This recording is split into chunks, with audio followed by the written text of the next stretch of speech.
We continue our coverage of the 2025 Defense Innovation Forum in Paris.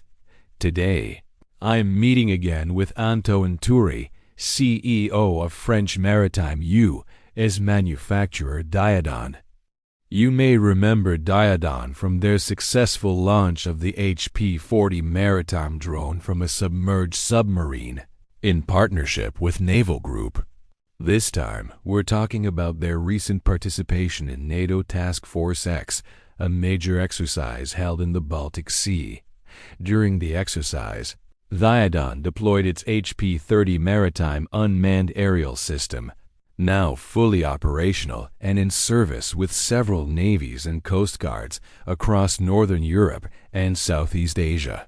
The system has evolved significantly, offering greater maturity, endurance, and reliability in harsh maritime conditions.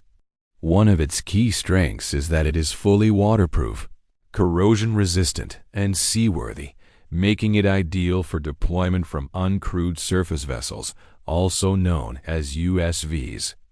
During Task Force X, Diodon tested a new automated launch system, allowing drones to be launched at full USV speed, far from shore.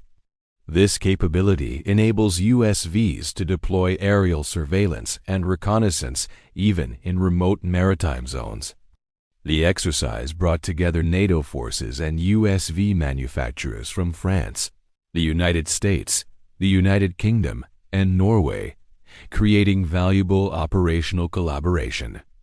Looking ahead, Diodon's goal is to offer this USV drone integration as an off-the-shelf solution, with increased automation and long-duration mission support.